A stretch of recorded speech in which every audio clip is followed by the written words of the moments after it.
Muito bem, presidente, eu queria entrar numa primeira pergunta aqui para o senhor sobre o tema Alexandre de Moraes e inquérito das fake news, né? Existem 10 ações, presidente, que foram apresentadas ao STF questionando esse inquérito das fake news e são 5 os principais pontos de questionamento desse inquérito.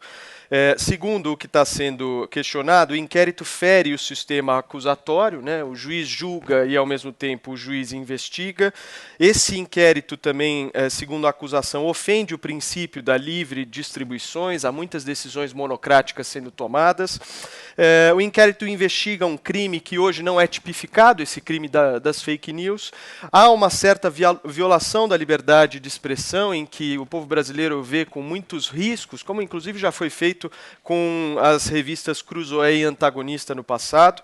E também os investigados, até certo ponto, não tiveram acesso, né, ao inquérito em questão. Agora, recentemente, o ministro Alexandre de Moraes, depois, inclusive, de realizar operações, permitiu. A minha pergunta para o senhor que fez a indicação do ministro Alexandre de Moraes, eu queria dividir minha pergunta em duas. A primeira, como é que o senhor avalia o trabalho do ministro, já que foi o senhor que fez a indicação? E segundo, se o senhor considera esse inquérito das fake news um inquérito ilegal? Olha, duas coisas, né? A primeira delas é que este inquérito foi aberto pelo Supremo Tribunal Federal em razão de um dispositivo do regimento interno do Supremo Tribunal Federal. E, naturalmente, a nomeação do Alexandre, a designação do ministro Alexandre era um atributo, uma atribuição do presidente da Casa. Você pode até questionar muitas vezes, porque, no geral, pode-se dizer, bom, mas deveria ter distribuído por sorteio, etc., mas o presidente resolveu entregar diretamente ao ministro Alexandre de Moraes. Não é? Primeiro ponto. Segundo ponto, a questão das fake news, não é? Você tem que distinguir duas coisas. Uma coisa é a liberdade de expressão como garantia constitucional. Realmente você não pode impedir, coartar a liberdade de expressão. Mas a liberdade de expressão também tem limites, você veja. E quando eu digo limites no sistema jurídico nacional. Você veja que certas falas e certos ditos podem caracterizar 3 espécies de crime: injúria, difamação ou calúnia. Isso está previsto no sistema jurídico brasileiro. Então, uma chamada fake news não pode, uma notícia falsa, não pode injuriar, caluniar ou difamar. Se ela não injuria, não calunia e não difama, eu acho que realmente aí você está na área da liberdade de expressão. Mas a pessoa pode dizer o que quiser, desde que não cometa esses 3 ilícitos já previstos no Código, na legislação, especialmente na legislação penal brasileira. Né? Por outro lado, evidentemente, eu li um pouco o despacho do ministro Alexandre de Moraes, há coisas graves lá, referentemente a pessoas, né? Quer dizer, são expressões injuriosas, caluniosas ou difamantes. Então, nesta hipótese, está corretíssimo o inquérito. Agora, eu penso que o ministro Alexandre, que tem um histórico de constitucionalista, de jurista, da melhor suposição, né?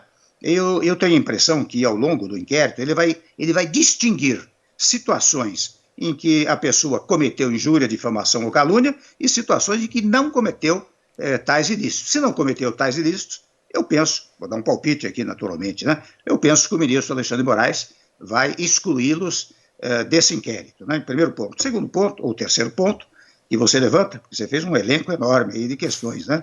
Mas o terceiro ponto é o que diz respeito ao sigilo, né? Você sabe que pelo Código de Processo Penal, acho que é o artigo 20, se não me engano, os inquéritos são naturalmente sigilosos, em favor do investigado e da investigação. Porque se você começa a dizer tudo que está sendo investigado, o próprio investigado pode se acautelar, pode destruir provas, etc, etc.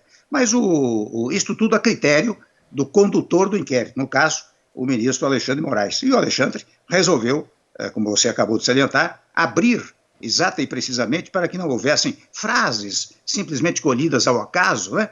Portanto, ele abriu o inquérito, abriu o sigilo, para que todos tenham acesso a ele. Eu tenho a sensação de que ele está, mais sensação, tenho a convicção de que ele está conduzindo muito bem, tenho absoluta convicção daquilo que eu disse antes: quem não injuriou, caluniou, difamou, certo e seguramente ele vai excluir do inquérito. E não sei nem se demorará muito, se chegará ao final. Penso que ele pode até fazê-lo antes. E outro final ponto que você levantou é que talvez ele não possa, ou não deva, digamos assim, votar, porque ele é aquele que digamos, investiga, né, produz provas, portanto, e depois vai julgar. Isto geraria a ideia de um juízo, digamos, imparcial, que não pode acontecer no Brasil. Eu tenho a impressão que, ao final, aliás, ele já deu uma demonstração num dos julgamentos agora, para saber se prosseguia ou não, ele, muito adequadamente, muito eticamente, ele disse que não iria votar porque estava conduzindo o inquérito, né?